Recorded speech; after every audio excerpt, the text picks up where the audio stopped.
Welcome to another episode of the Southern Boating Podcast. I'm Ian Sneed. I'm James Anderson. And today, I think we have a great episode. The theme for today is customizing your experience. Now, to highlight that, we're going to be talking about a boat manufacturer that everybody loves, Marlow, and how to customize your experience whenever you visit Miami, especially if you're here for the boat show that is currently happening if you're watching this episode. So, with that said, remember to subscribe to the channel, click the like button, and if you don't like the episode, then at the end, you can leave us a comment and let us know what you didn't like, what you would prefer. And then click on the first link in the description. And if you do like the episode and you want to get notifications every week whenever we release the next new episode. So let's get going because this one is actually relatively interesting out of our February issue with Marlow. Yes. With the 253s and how Marlow customizes these two similar models, but completely different towards the end.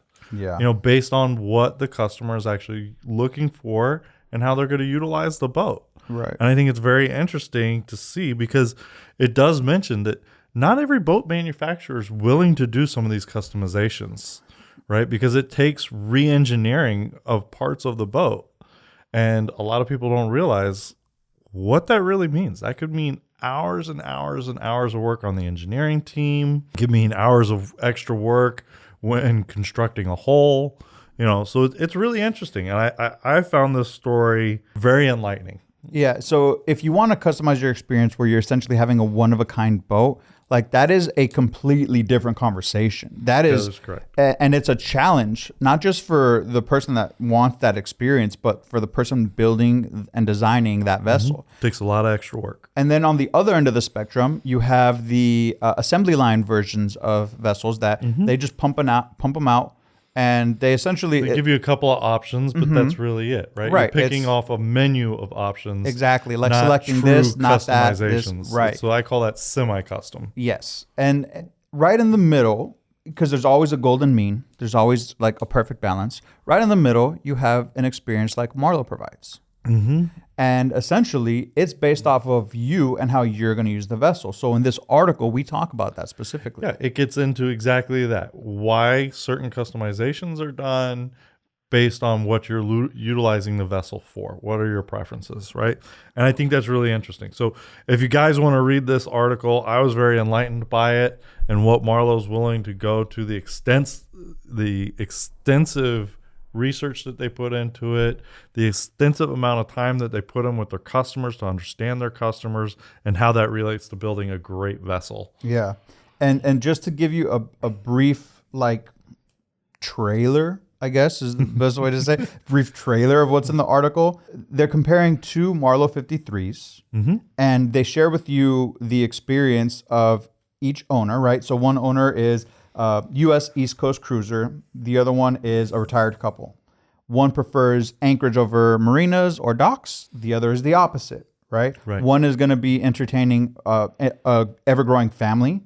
The other might have a few guests, but that's not really the purpose of the vessel, right? It's really a vacation home for them. Exactly. So when you start to look at that, you think to yourself, oh yeah, if you're living your life and enjoying your vessel in one way, you definitely do want a few changes compared to the other way.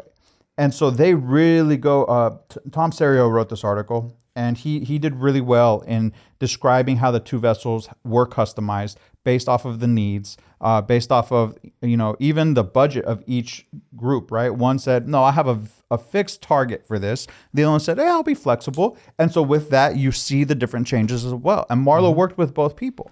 Yeah, it's very interesting. And in the story, they break down the changes that they made to each vessel and call one Vessel A and one Vessel B. Yep. And I really enjoyed reading this because it enlightens people, again, to the difference with different types of builders and what some builders are willing to do and what some builders say, no, we don't do that. You can choose off of this list. Exactly. Right? And that's really important when you're thinking about, you know, what you want. You know, are you willing to work within somebody else's parameters and make it work for you?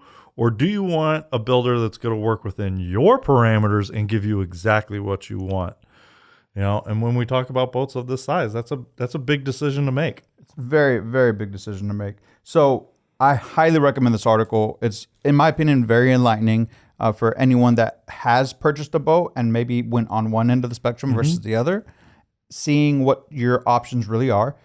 And also, if you're looking at your first yacht, right? Like maybe you're upgrading to a yacht.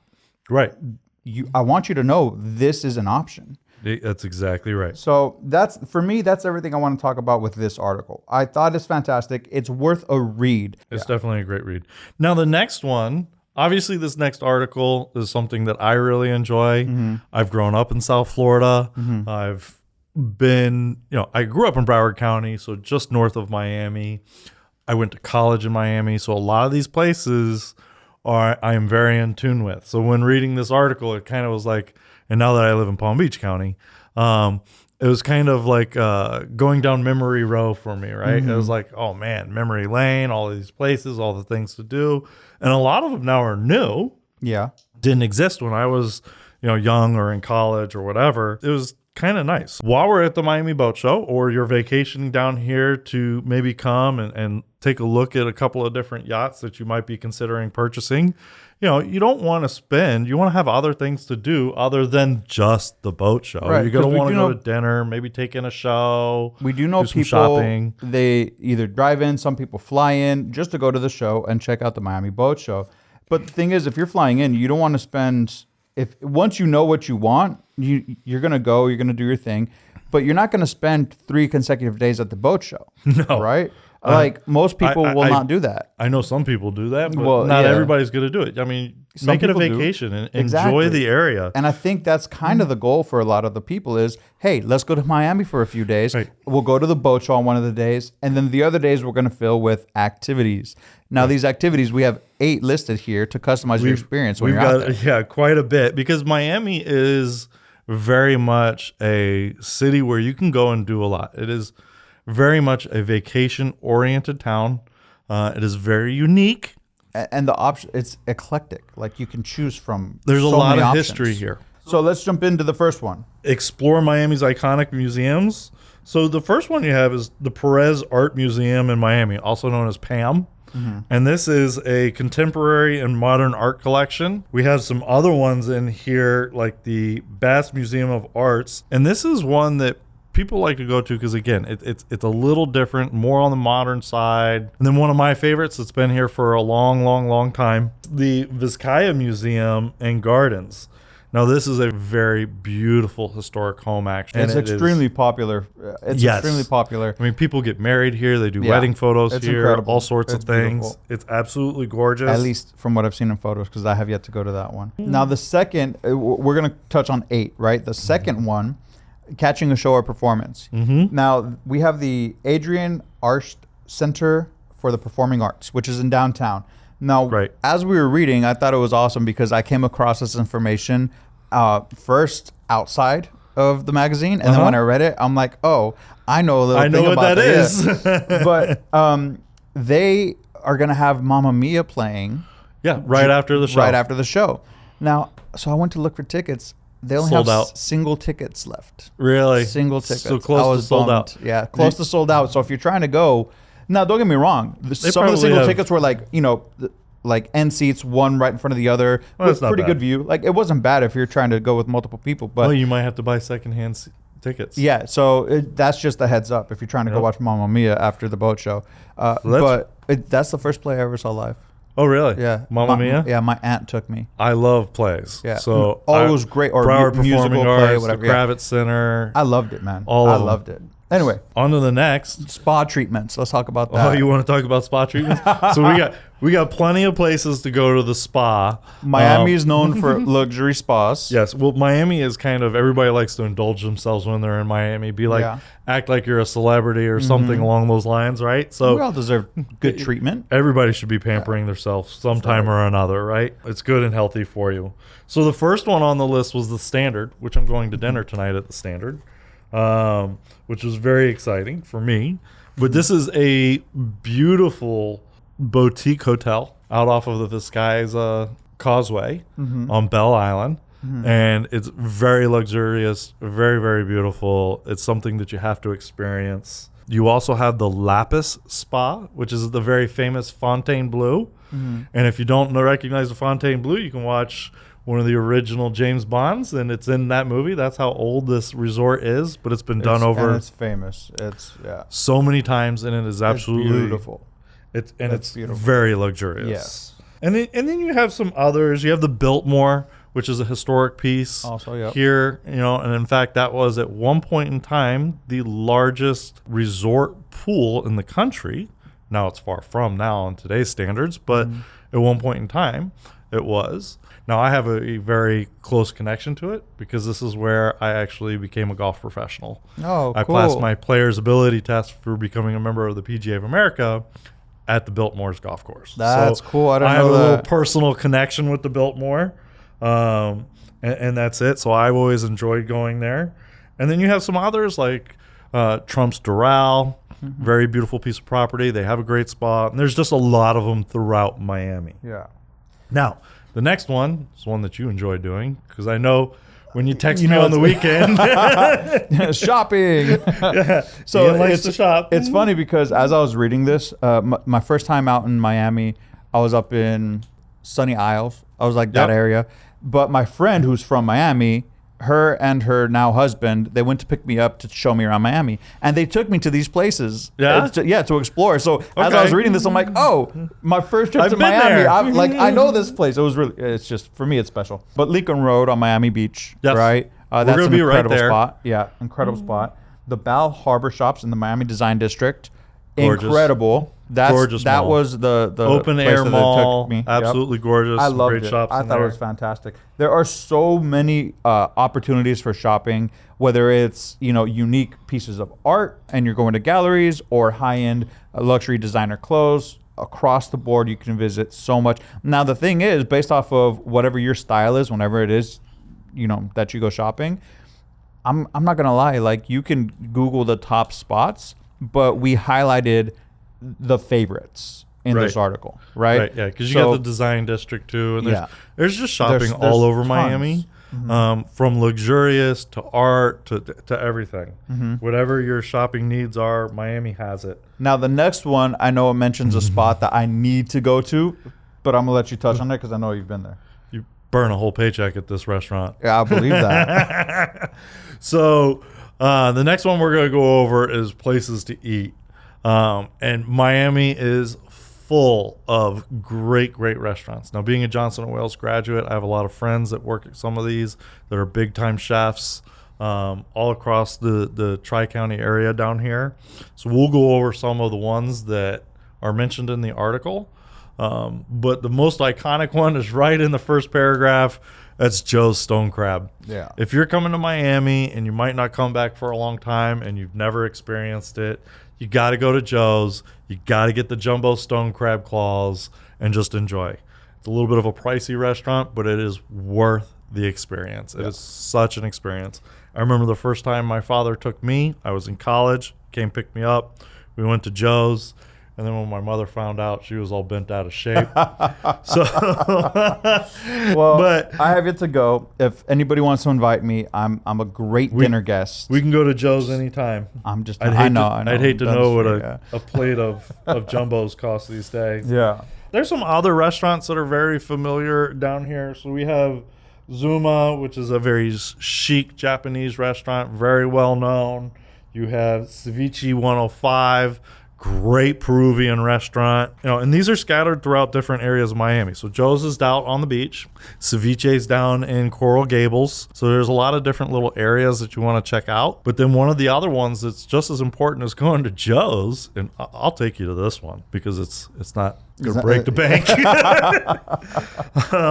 But it's Miami is very steeped in Cuban history, right?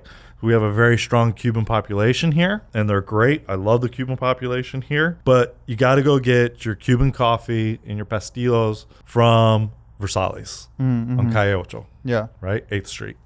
Yeah. And it's an experience that if you're in Miami and you're not coming back again for a good period of time, or you've never been and you come here frequently, you have to experience this one. Now, I pronounce that Versailles. Yeah, you pronounce it Versailles. Yeah. I always pronounce it wrong. It's okay. I when I see it written out, I'm like, that looks French to me, so I pronounce it Versailles. Right. But I'm not, I never really thought about pronouncing it in Spanish. So the way you said it, I was like, hey, wait, maybe it is that way. I can't say that it's not that. I was like, I have to research now. I'm so unsure. Yeah. But there's so many other things to do within Miami. Miami is a very big city. It's actually one of the few county cities that are co-incorporated in the country. I think the only other one is Indianapolis, where you and I have both lived before, right? Which is Marion County, Indianapolis, right? Yeah.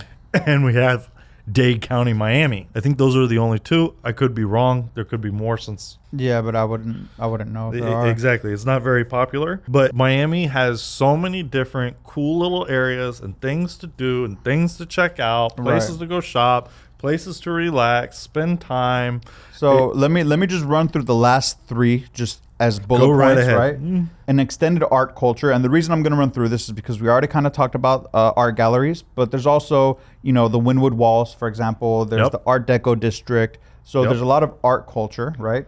Yeah, the Art Deco district's down on the beach. And that's the famous, iconic South Beach, right, that we all see. That everyone thinks of as soon as they think of Miami. Right. 1950s look with the neon lights. Love it. And then the next one is sporting events. Now, if you're coming for a sporting event, chances are, you watching this, you just missed a Miami Heat game, but you still have the chance to watch an Inter Miami game because that's coming up this upcoming week. And there's plenty of golfing. You kind of touched on some of the places that have golf already, which is also why we're speed running this one. Right. And then the last one is the most obvious one. The beaches. Hitting the beach. We got to hit the beach. If you're coming to Miami, you have to enjoy it. There's obviously the famous South Beach, which has great sand, has a vibrant culture to it. But there's other spots as well. I wrote down the Crandon Park in Key Biscayne. Yes. Right.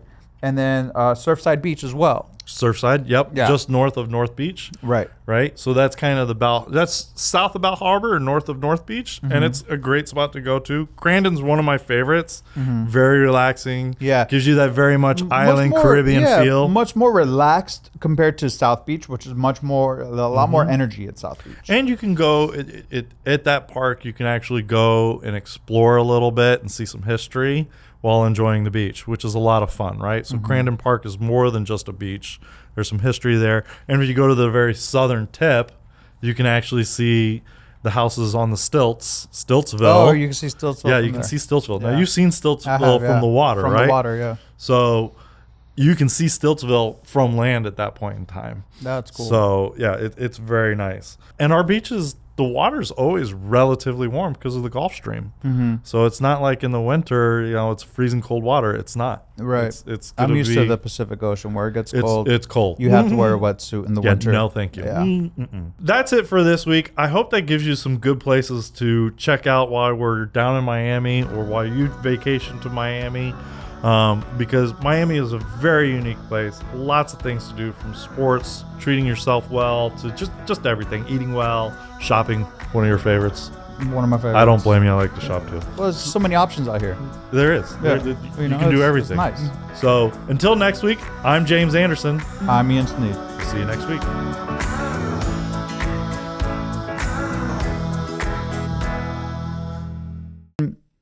Click on the first link in the description. And if you do like the episode and you want to get notifications every week whenever we release the next new episode. I'm just going to give you one thing. What? Every episode we do is great. Yes, to us.